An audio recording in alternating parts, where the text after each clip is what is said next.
Hi, it's Cordyceps here from the Savvy team, and welcome to another Wellness Whiteboard Wednesday. Today we're talking about boosting energy, how to really improve your vitality and beat fatigue. And I have a bit of a 3-step action plan for you, so stick around.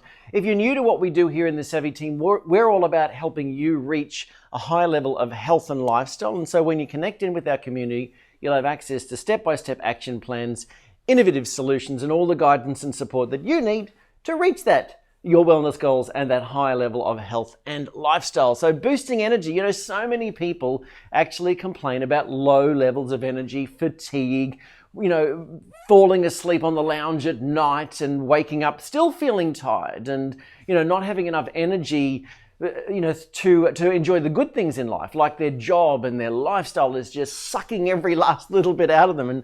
And that doesn't need to be the case, because your body and your mitochondria actually produce an abundance of energy. So if you don't feel the energy, then something is clogging up the machinery. And so that's what this is really looking at, how we can unclog that machinery and feed the machinery well. So, rather than just giving you the 5 herbs that can boost energy and the 6 foods and all of these sorts of things, I wanted to give you a little bit of a look under the hood, really, so that we can, have a bit more of a longer term plan to correct those low energy levels and beat that fatigue. So first of all, the 3 steps are really boost, balance, and build. What we want to do is we want to use herbs, adaptogenic herbs and nutrition straight away to give you the energy that you need, to boost you up, then giving you a little bit of a reprieve, a feeling of like you can get things done and enjoy the good things in life.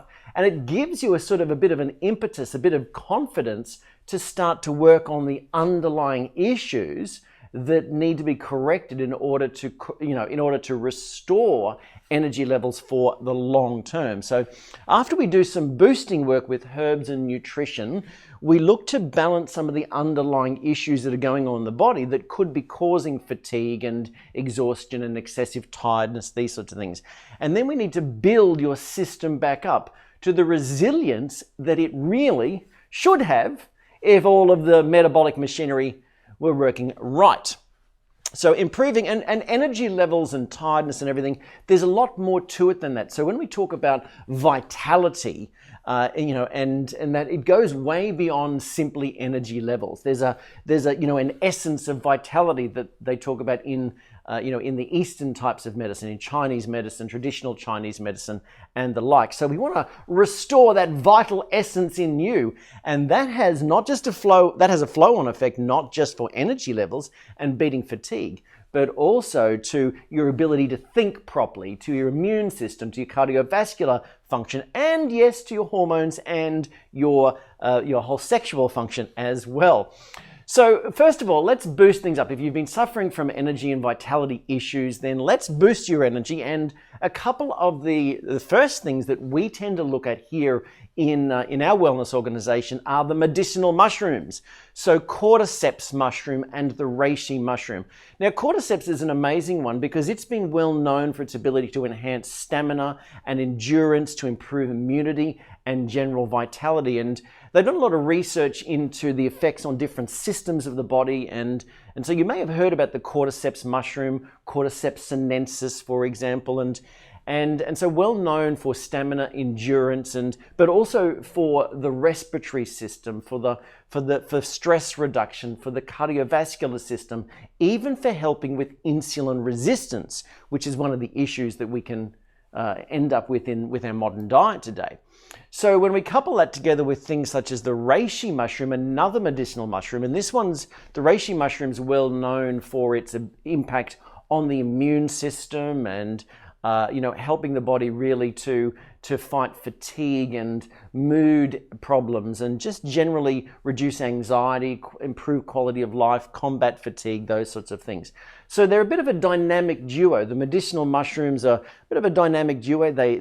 They work complementary. These are adaptogenic so that they adapt in the body to really, they're not stimulatory types of nutrients. They adapt to what your body needs to help with stress, fatigue, mood, all of those sorts of things. So a dynamic duo there. It's interesting, the cordyceps has been fairly well studied, and you know, a lot of the people say, well, it hasn't been studied on a lot of human trials and that sort of thing. But in the Chinese medical side of things, it certainly has been well studied. But certainly there's more animal model studies. So, for example, they actually looked at it from the anti-aging point of view, and tested it with mice, finding that it had significant ability to reduce all of the markers of aging, and like with significant impact. So looking at energy levels, looking at oxidative damage, looking at all of these underlying markers of energy,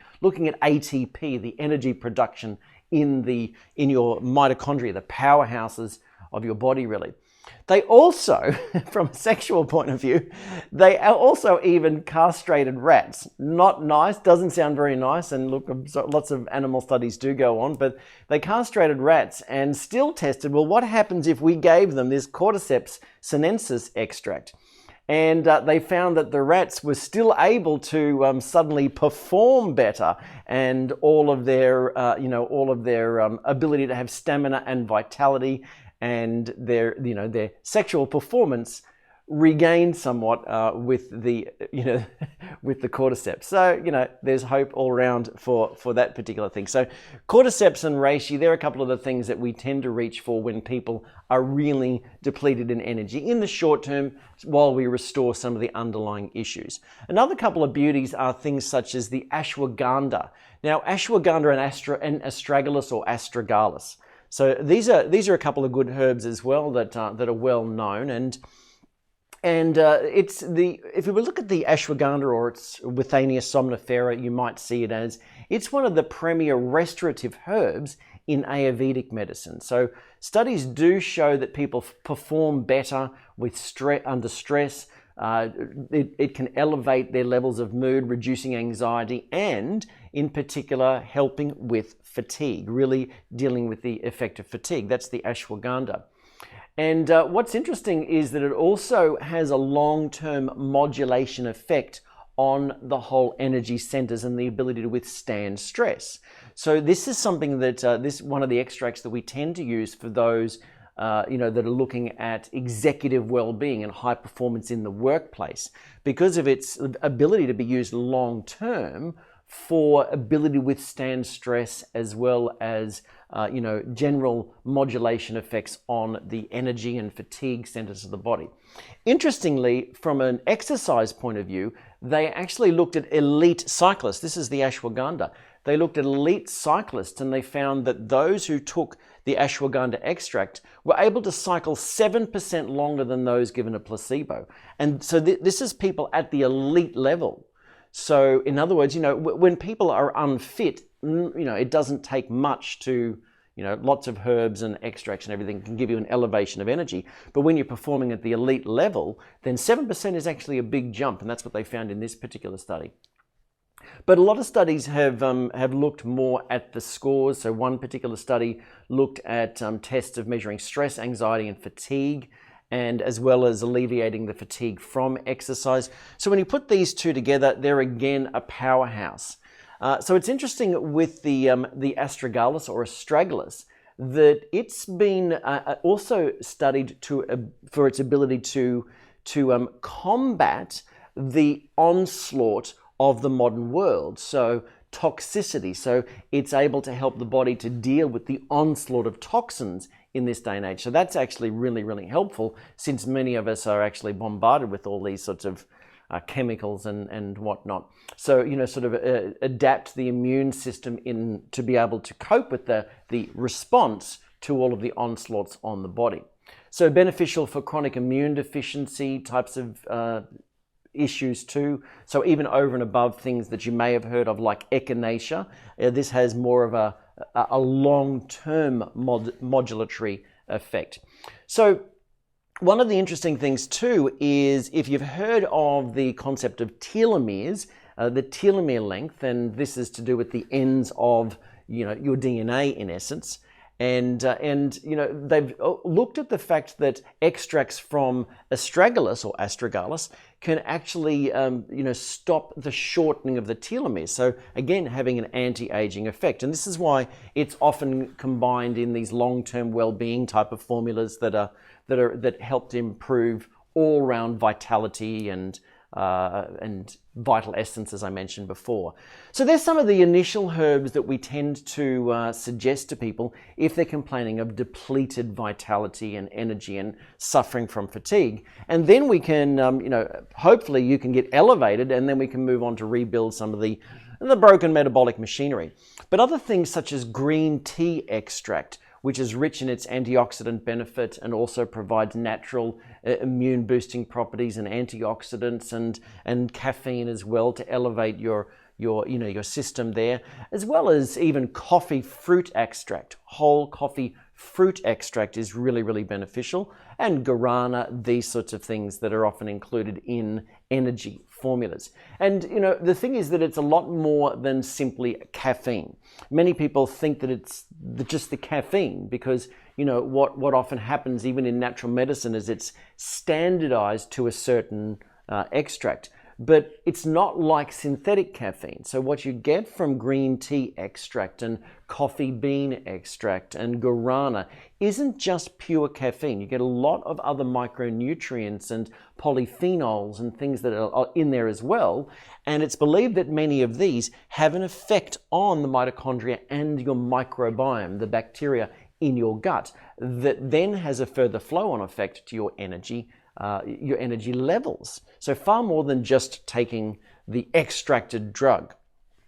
So another thing too is B vitamins. B vitamins, if you're depleted in B vitamins, then you're going to be suffering from lower energy levels. Same thing if you're depleted in trace minerals. So what we've seen is that when community members just end up on a basic multivitamin and trace mineral regimen, then suddenly their energy levels are there. So it doesn't take that much to boost you up. But you know, your body and your mitochondria, your microbiome, they're very sensitive to damage. So that if you've sort of thrown some of the bad things in the mix, then you need some of the good nutrients to boost things up. Another one that appears on the horizon a little bit is the acai berry and many of the other antioxidants. They can have a powerful energy boosting effect. Again, I believe because of the impact on the mitochondria and the metabolic machinery. So that's the first step, really look at some of these adaptogenic herbs and nutrients that can boost your energy levels up so that we can move on to balancing things. And this really does, the balance and the build really does relate to these two things that come up a lot nowadays in some of the latest research, your M&Ms as I like to call them, your mitochondria and your microbiome. So your mitochondria, the powerhouses, really your inner powerhouses, the powerhouses of the cell, and your microbiome being the whole complement of gut bacteria that are living inside you, good and bad. And so we need to really restore the balance in order to provide ourselves with all of the energy we need and the optimal well-being. So what happens is the balance today, we have too much toxicity in our lives and our world, and often not enough nutrition because of poor farming technique or over farming and poor nutrition and packaged food. So what happens is we have too much toxicity and not enough nutrition.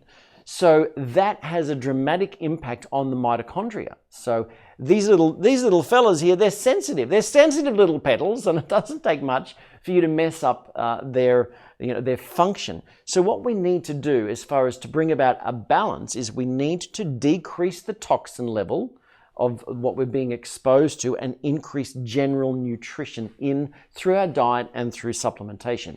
And that restores that balance, really, the balance of what we call the negative bio-influences that are pressing our body down against the positive bio-influences that are lifting our body up. So we need to restore that balance. That's why this is all about balance.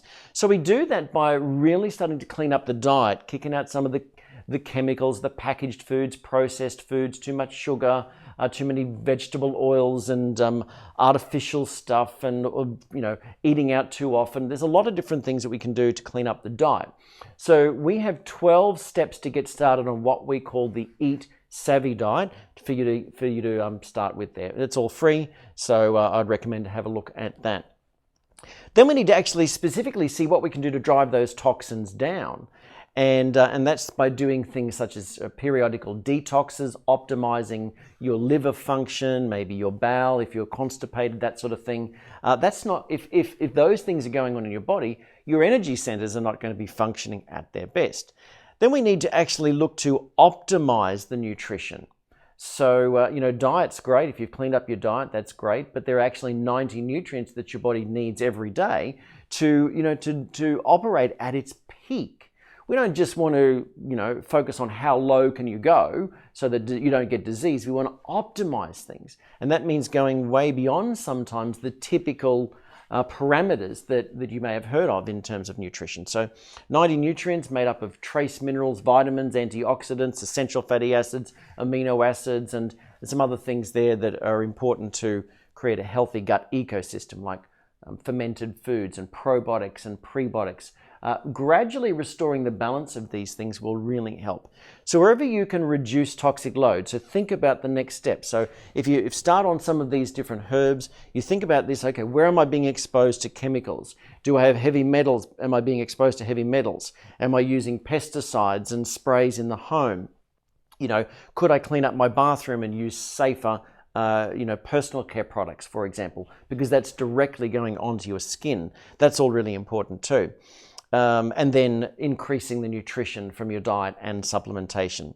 Your gut and your digestion, really, really important as well, beyond just the microbiome. For example, if you have some unresolved gut issues, like inflammatory conditions such as ulcerative colitis or IBS or Crohn's disease or whatever, then that's actually going to come back up here and impact some of your ability to absorb some of these nutrients like B vitamins and trace minerals. So you might be eating all the right stuff, but you're going to be naturally depleted because of that.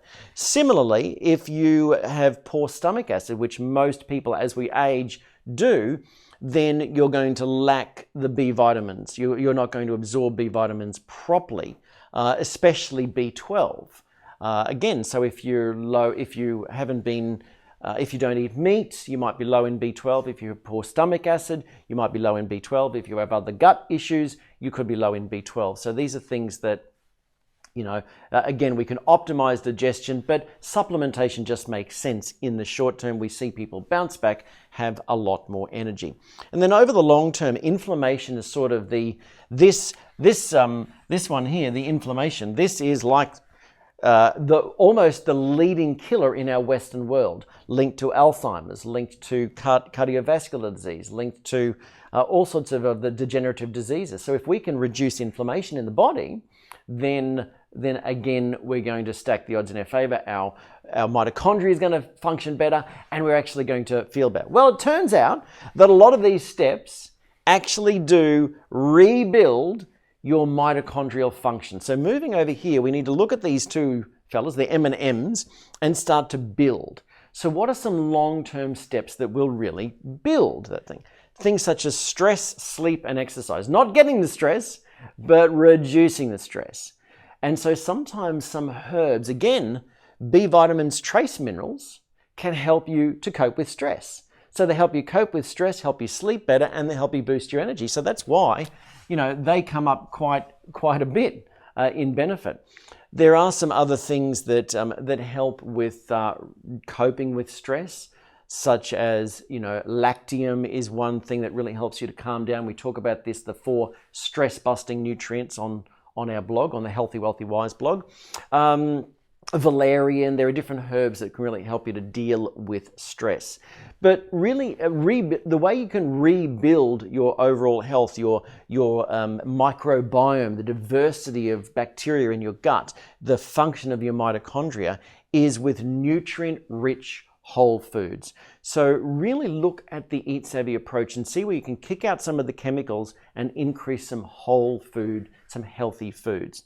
Antioxidants, a lot of the antioxidants really do optimize the function of the mitochondria. as well as the microbiome. So, but believe it or not, a lot of these antioxidants, they work to reduce aging in the body because of the polyphenols that actually feed or help the microbiome to function. Interesting when you dig into the research that whole foods are so much more important, and it's the polyphenols that they contain. But anyway, antioxidants. Bruce Ames, I've talked about this in our detox masterclass somewhat. That he took tired old rats. And in this research, these are rats that wouldn't jump on the treadmill. They couldn't even bother going through the maze and looking for food. And he fed them up with some specific antioxidants, and suddenly they're jumping on the treadmill, they're looking for food, they're swimming, they have energy. It doesn't take that much to spark up the energy centers of the body, but if you're overloading it with all of the wrong things and your whole mitochondrial function isn't working too well, because they're sensitive little petals, then it doesn't take much before you suffer from low energy. It's sort of, many people sort of say, I was energetic all my life and then suddenly this happened. Well, it didn't happen suddenly. Yes, there was the proverbial straw that broke the camel's back, where your body just couldn't cope, and we've seen that so many times in our community. But again, unfortunately, it doesn't just happen overnight, the rebuilding process. You've just got to go through this gradually, and you'll be back on track. But certainly many of these herbs help you get back on track fast, and that allows you the time to rebuild things over the long term. So the omega-3s, the DHA and EPA, essential fatty acids, really important for reducing inflammation in the body and rebuilding the energy over the long term. And then ultimately building back a lot more metabolic flexibility. Now, what do I mean by that? Not only flexibility in the way your mitochondria works, but your ability to utilize food for fuel, and in particular, fat for fuel. We are in a carbohydrate-loaded society. And so what that means is that we end up with, we eat carbs, and then we have energy, and then it depletes again, and then we want to eat again, and we go up and down again. And so this is what's leading to a lot of the diabetes problems and the glucose intolerance or the insulin resistance issues, inability to deal with sugars. And then that leads to inflammation, etc., messes up your whole microbiome and your mitochondria, plugs up the metabolic machinery. So reducing your carbohydrate intake and starting to include more healthy fats will be a really good step in the direction of improving your metabolic flexibility, your ability to use fat for fuel. Then beginning to eliminate snacks and be able to go between meals easily without getting hungry or hangry and all that sort of thing. That then improves your body's ability to use fat for fuel. Then maybe even instigating some fasting into your life. Then that's improving things too. And so I know this for a fact. I know that I was suffering from chronic fatigue syndrome symptoms. I wasn't diagnosed in my 20s. And absolutely adrenal burnout and just exhausted, doing all the wrong things. And it was things such as the ashwagandha and the cordyceps that helped me get back on track again. B vitamins, trace minerals really helped then. And then what I did is rebuilt my metabolic flexibility by including more fats in my diet, eliminating the carbohydrates, gradually being able to progress to the fact that I could fast and utilize fat for fuel and be able to have, basically even energy through the day without needing to eat just to boost myself up. Whereas I was having snacks, I was told by all the experts to have snacks all day and eat lots of complex carbs. And when I actually went against that and focused more on a clean ketogenic type of lifestyle, and there's a lot of misinformation around that, but that really rebuilt my metabolic flexibility. So now what I mean by metabolic flexibility is if I have some carbohydrate foods, my body can deal with them without crashing. If I don't have carbohydrate foods and I just have proteins and healthy vegetables and lots of fat and everything, my body can use that. If I don't have anything to eat, my body can use fat for fuel. So that will just change your energy levels when you can utilize fat for fuel, and you clean up your metabolic machinery, create a little bit more metabolic flexibility. So as you can see, there's a lot that we can do. You start with the basics. You move to step 2, and then you move to step 3. Easy as 1, 2, 3. So what are some other things that are actually being shown holistically to be of benefit? A morning ritual. Do you know those who set their morning up right, and we provide what we call our Be Savvy morning ritual, Wake and Be Savvy. And it's all about just setting your morning up right so that you enter into the day with the right frame of mind and everything. And that just changes the patterns and the patterns of behavior and your ability to get things done. So many people swear by a morning ritual for changing their energy levels throughout the day. Also, the biggest challenge that we have, or one of the biggest challenges that we face today, is the blue light epidemic and staying up too late into the nighttime with screen time. Phone screens, computer screens, TV screens, all emitting junk light that stop our body from properly winding down at nighttime. So those people who really get good quality sleep and are able to wake up refreshed have a wind down ritual where they start to get rid of some of that junk blue light so that their body properly shuts down and they get effective restorative sleep and can wake up feeling more refreshed. So, you know, if that's you, if you stay up into the nighttime and you think I'm a night owl and all that sort of thing, but you're not waking up feeling refreshed, it could be trace mineral deficiency, could be B vitamins, it could be those sorts of things, but it could be that you're messing with your sleep by staying up too late and it being exposed to the junk light. That also leads us to a sleep cycle. You know, sometimes what happens is this, the research has shown that we actually wake up at certain cycles, and they say it averages around about 90 minutes. So we go through cycles of sleep, and you've probably experienced this where you might wake up at a certain time and you feel pretty good in the morning. You wake up before your alarm, and then you go, oh, I may as well get this extra 20 minutes sleep. And so you go back to sleep and you actually wake up 20, 30 minutes later feeling less rested. That's because you messed up one of these sleep cycles.